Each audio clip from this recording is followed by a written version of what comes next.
Hey guys, ఎలా మొదలు పెట్టాలనేటటువంటిది నాకే అర్థం కావట్లా. నన్ను ఇప్పుడు చాలామంది కామెంట్లు చేస్తున్నారు, భయ్య నీతోనే బాగుంది అనేటటువంటి రివ్యూ ఇప్పించుకోవడం చాలా ప్రౌడ్గా ఉంది అనేటటువంటిది ఫీల్ అవుతున్నారు అనమాట. ఈరోజు ఈ వీడియోలో డీటెయిల్గా మాట్లాడతాం. ఇరుముడి సినిమాకి 2 డేస్లో ఎంత కలెక్షన్స్ వచ్చాయి. సినిమా చూసుకున్నట్లయితే ఫ్రైడే రిలీజ్ అయింది, ఫ్రైడే అయిపోయింది, సాటర్డే అయిపోయింది. ఇవాళ చూసుకున్నట్లయితే సండే ఇంకా కలెక్షన్స్ రిపోర్ట్ అయితే మనకు రాలేదు. ఈ 2 డేస్లో ఎంత కలెక్షన్స్ వచ్చాయి అనేటటువంటిది డీటెయిల్గా మాట్లాడుకునేటటువంటి ప్రయత్నం చేద్దాం. సో ఇలాంటి కంబ్యాక్ హిస్టరీలో ఎప్పుడైనా జరిగిందా లేదా, ఒక టైమ్స్ ఆఫ్ ఇండియా కొన్ని వెబ్సైట్స్ అయితే ఒక కథనాలను తెలియజేస్తున్నాయి వాటన్నిటి గురించి. అండ్ ఇది ఇంతలా ఇంపాక్ట్ చేసింది కదా, దీనికి పార్ట్ 2 ఉంది అని చెప్పి కూడా చాలామంది కామెంట్ చేస్తున్నారు. ఇరుముడికి ఆయనకు ఉందా లేదా అనేటటువంటి డీటెయిల్ అన్ని కూడా నేనైతే మీకు చెప్పేటటువంటి ప్రయత్నం చేస్తా.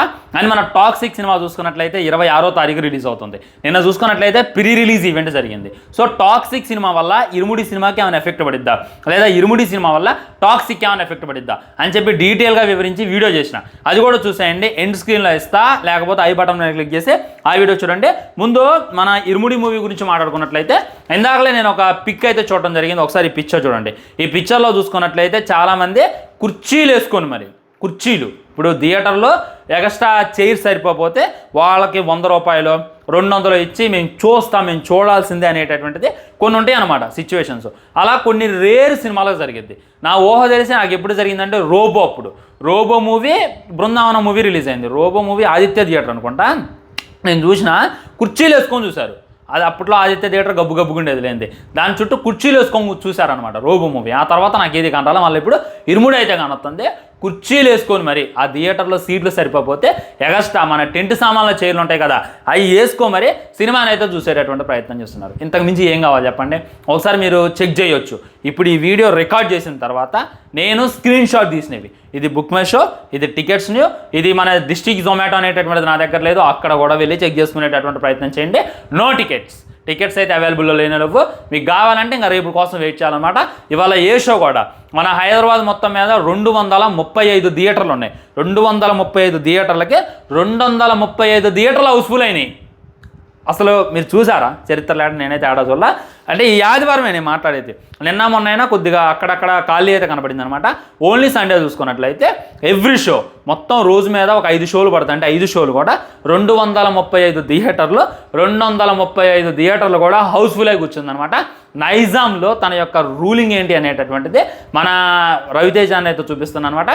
ఇక్కడ న్యూస్ ఏంటంటే ఈ సినిమా కోసం రిమల్యూషన్ కూడా లైక్ డబ్బులు కూడా మన తీసుకోలేదంట.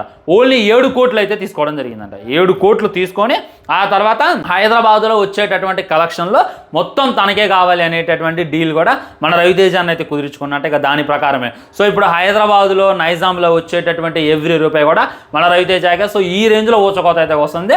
నాట్ ఓన్లీ హైదరాబాద్, వైజాగ్లో చూసుకున్నా ఇంకా వేరే చోట్ల భయంకరంగా ఆడుతుంది అనేటటువంటిది 100% వస్తావు. సినిమా నేను మీకు కలెక్షన్ రిపోర్ట్స్ అయితే ఇచ్చాను అనమాట. 30 కోట్లు డే 1 అయితే వసూలు చేయడం జరిగింది.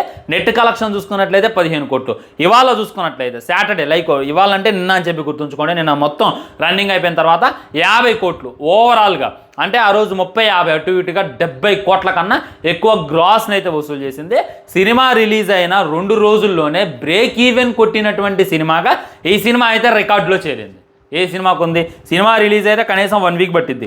కనీసం ఎట్లేదన్నా ఒక 1 మంత్ పట్టిన రోజులు ఉంటే అసలు సినిమా అయిపోయేసరికి బ్రేక్ ఈవెన్ కాక ఆ శాటిలైట్ రైట్స్, ఆ డిజిటల్ రైట్స్, ఆ టెలివిజన్ రైట్స్ ఇవన్నీ కలుపుకొని మా బ్రేక్ ఈవెన్ అయింది, మేము హిట్ కొట్టామని చెప్పి సక్సెస్ మీట్స్ పెట్టిన వాళ్ళు నేను చూసిన.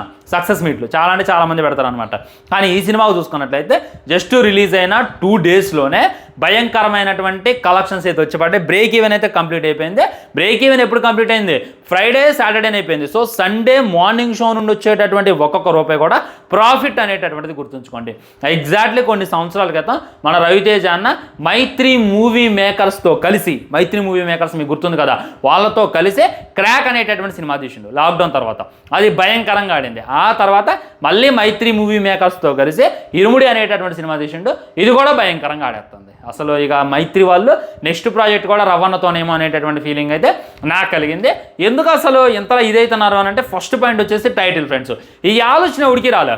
ఇప్పుడు తీసిన రామాయణాన్ని 100 సార్లు తెద్దామని చెప్పి మన డైరెక్టర్లు ప్రిపేర్ అవుతారు, మన ప్రొడ్యూసర్లు, మన హీరోలు కూడా ఆసక్తి చూపిస్తున్నారు తీసిన రామాయణాన్ని. అది తీయనటువంటి మహాభారతాన్ని టచ్ చేద్దామని చెప్పి ఎవడు కూడా డేర్చాడు.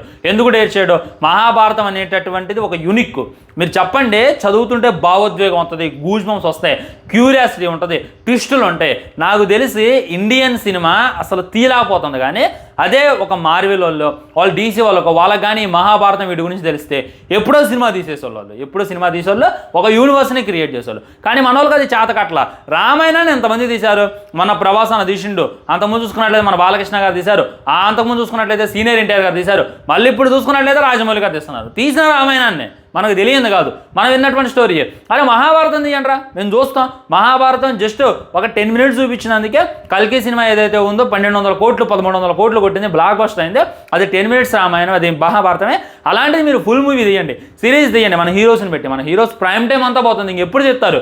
మీరు అనుకుంటారు కదా ప్రభాస్ కర్ణులాగా బాగుంటాడు, మహేష్ బాబు గారు కృష్ణులాగా బాగుంటాడు, ఎన్టీఆర్ అన్న భీముల్లాగా బాగుంటాడు, మన రామ్ చరణ్ అన్న అర్జున్లాగా బాగుంటాడు అని చెప్పి మీరు అనుకున్నారు కదా. మీరు చెప్పండి, అది పాసిబుల్ అవుతుందా?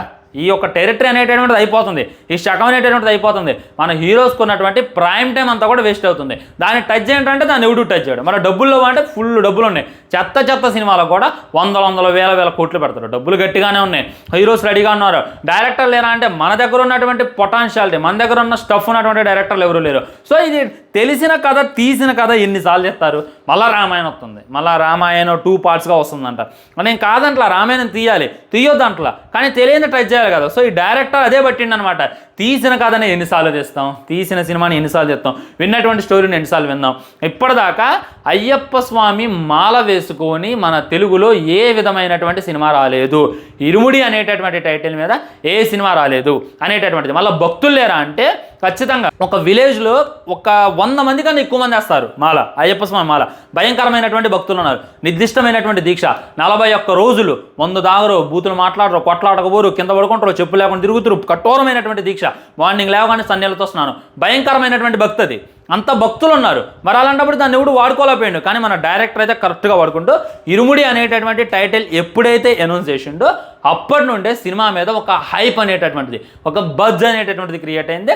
ఫస్ట్ లుక్ రిలీజ్ చేసిన తర్వాత కూడా ఇంకా ఒక హైప్ అనేటటువంటిది క్రియేట్ అయింది. సో ఇప్పుడు డైరెక్టర్ తన యొక్క టాలెంట్ చూపించి జనాల్ని రప్పిస్తానులే కానీ అందరూ థియేటర్లో అడుగు పెట్టారంటే మట్టికి దానికి కారణం డివోషనల్ టచ్ అని. ఇరుముడి అనేటటువంటి టైటిల్ అయ్యప్ప స్వామి రెఫరెన్స్లో ఉన్నాయి అనేటటువంటి ఆలోచనతోనే చాలామంది అడుగు పెట్టారనమాట. దాన్ని అయితే డైరెక్టర్ న్యూట్లైజ్ చేసుకుంటూ సో ఇలా టచ్ చేయాలి, ఇంకా తీయాలి, కానీ చాలామంది ఉన్నాయి కానీ మన వాళ్ళు టచ్ చేయరు. కుమారస్వామి మీద తీయొచ్చు, షణ్ముఖ స్వామి మీద తీయొచ్చు, గణపతి స్వామి మీద తీయొచ్చు. తీయకూడదా? మీరే చెప్పండి. మన వినాయకుడికి ఎంతమంది ఫ్యాన్స్ ఉంటారు? ఒక్కసారి వినాయక చవితి వచ్చిందంటే గల్లీకి మండపం పడిద్ది. మరి మీకు ఎందుకు రాట్లా? టాలీవుడ్ డైరెక్టర్లకైనా టాలీవుడ్ హీరోస్కైనా గణపతి స్వామి మీద ఒక సినిమా చేద్దాం అనేటటువంటి ఆలోచన మీకు ఎందుకు రాట్లా? తీసినటువంటి అదే రొట్ట తీయాలి, తీసినటువంటి అదే సొద్దు తీయాలని చెప్పి మీరు అనుకుంటున్నారులే కానీ ఎందుకు రావట్లేదు? ఆ గణపతి స్వామి రెఫరెన్స్లుగా తీసి ఒక మంచి సినిమా తీయాలని, శివులు వారిని రెఫరెన్స్గా పెట్టి ఒక సినిమా తీయాలని, సుబ్రహ్మణ్య స్వామిని రెఫరెన్స్గా పెట్టి ఒక సినిమా తీయాలని మీకు ఎందుకు అనిపించలేదు? నాకు అర్థం కావట్లా. అదే ఆలోచించండి. మన ప్రభాస్ అన్నో లేకపోతే మన రామ్ చరణ్ అన్నో జస్ట్ విఘ్నేష అని చెప్పి, గణపతి అని చెప్పి ఒక మంచి టైటిల్ పెట్టుకొని మన రామ్ చరణ్ అన్నో ప్రభాస్ అన్న ఒక పాన్ ఇండియా రేంజ్లో వినాయకుడికి పరమ భక్తుల్లాగా కనపడి ఒక లెవెల్ ఈ ఇరుముడిలాగా ఒక సస్పెన్స్ థ్రిల్లర్ ఒక మంచి మా సినిమా దింపితే ఎలా ఉంటుంది? ఈ ఆలోచన మీకు ఎందుకు తగలవట్లా అంటే నాకే మండుతుంది. నిజం చెప్తాను భయ్యా, నేను ఇండస్ట్రీలో లేను కానీ ఉన్నట్టయితే ఈ పాటికే డివోషనల్ టచ్ అన్ని ఇచ్చి పడేసేటోని ఖచ్చితంగా ఎవ్రీ మూవీ తీసుకోండి. అదైతే మన డైరెక్టర్లు అయితే మిస్ అవుతుంది. సో ఇప్పుడు ఉన్నటువంటి ఈ డైరెక్టర్ని, ఇరుముడి మూవీ డైరెక్టర్ని చూసి మీరంతా కూడా సిగ్గుపడండి, సిగ్గుపడి తెచ్చుకోండి ఎక్కడైనా బుద్ధి. మన రొమాన్స్ సీన్లు పెట్టాలి, బెడ్ సీన్లు పెట్టాలి, ఆడెవడో ఇన్ని లవ్ చేసిద్ది, ఆ తర్వాత ఇన్ని వద్దని మేము ఇంకోటితో పండిద్ది. అవి కాదురా బాబు సినిమా అంటే. సినిమా అంటే ఉత్తేజపరచాలి, సినిమా అంటే ఇది చేయాలి. రీసెంట్గా ఒక సినిమా చూసింది నేను, ఆ సినిమా చూసుకున్నట్లయితే వదిలి ఇప్పుడు ఆ సినిమా గురించి మాట్లాడడం వేస్ట్ అనమాట. సో కొన్ని సినిమాలు తీసినటువంటి కథ తెస్తున్నారు, తీసినటువంటి రొట్ట తెస్తున్నారు. ఇరుముడికి ఏమంత బడ్జెట్ అయింది? తెప్పి కొడితే 10 కోట్లు కూడా అయి ఉండదు. ఒక విలేజ్, మన రవన్న ఒక డొక్కాటు అంతే, ఒక అరటి తోట, ఏ మెటీరియల్ వస్తుంది దాన్ని డబ్బులో పెట్టుంటే మహా అయితే ఆర్టిస్టులుగా ఉంటుంది. దానికి భారీ సెట్స్ కూడా ఏమి లేవు, జస్ట్ సాంగ్స్కి, మ్యూజిక్ డైరెక్టర్కి, కాస్ట్గా ఉంటాయి అన్నమాట డబ్బులు. 20 కోట్లతో నీకు మంచి అవుట్ఫిట్ వచ్చింది. 20 కోట్లతో నేను చెప్తున్నా, ఇది గుర్తుపెట్టుకోండి, 300 కోట్లు నిలబెట్టి కొట్టింది సినిమా. ఈ నెక్స్ట్ సండే కల్లా 300 కోట్లు కొట్టింది అని చెప్పి నేను వీడియో చేస్తాను. మీరు దానికైతే రెడీగా ఉండేటటువంటి ప్రయత్నం చేయండి. అది నేను చెప్పేది ఏంటంటే ఇరుముడి మూవీని చూసి మనం చాలా నేర్చుకోవచ్చు. మన టాలీవుడ్లో ఉన్నటువంటి డైరెక్టర్లైనా వీళ్ళంతా కూడా చాలా నేర్చుకోవచ్చు అని చెప్పి నాకైతే అనిపించింది. ఒక డివోషనల్ టచ్ ఇస్తే జనాలు ఖచ్చితంగా ఎంకరేజ్ చేస్తారు, దాంట్లో డౌటే లేదు. ఒకప్పుడు జనాల మైండ్ సెట్ వేరు. ఒకప్పుడు మనోళ్ళు అంజీని ఫ్లాప్ చేశారు, శ్రీ ఆంజనేయ సినిమాని ఫ్లాప్ చేశారు. అవే సినిమాలు ఇప్పుడు వస్తే ఇండస్ట్రీని ఆల్తాయి, ఇండస్ట్రీని దున్నతాయి. అది మీరు క్యాచ్ చేసేటటువంటి ప్రయత్నం చేయండి. మన దరిద్రం ఏంటంటే అప్పుడు ఉన్నటువంటి డైరెక్టర్లు ఇప్పుడు ఉండాల్సింది. ఆ కోడి రామకృష్ణ గారైనా, మన అంజీ మూవీ డైరెక్టర్ అయినా, and Sri Anjaneya movie director అయినా ఇప్పుడు ఉండాల్సింది. ఇంకా జస్టిఫికేషన్ గట్టిగా ఉండేదన్నమాట. అలా ఉండకపోవడం అనేటటువంటిది మరీ భయ మీరు హానెస్ట్లీ చెప్పండి, మీకు హనుమాన్ మూవీ నచ్చిద్దా, మన తేజ సజ్జాది, శ్రీ ఆంజనేయం సినిమా నచ్చిద్దా? నితింది. నాకు శ్రీ ఆంజనేయమే 100% నచ్చిద్ది. ఒక ఎమోషనల్ ఉంటుంది, ఒక రేంజ్లో ఉంటుంది. డైరెక్ట్గా సాక్షాత్తు ఆంజనేయ స్వామి వచ్చి హీరోతో ఉండడం అనేటటువంటిది నెక్స్ట్ లెవెల్ తాటది. తీయాలే కానీ చాలా సినిమాలు ఉంటాయి, అలా తీసేటటువంటి ప్రయత్నం చేయండి, అలా వాడుకునేటటువంటి ప్రయత్నం చేయండి.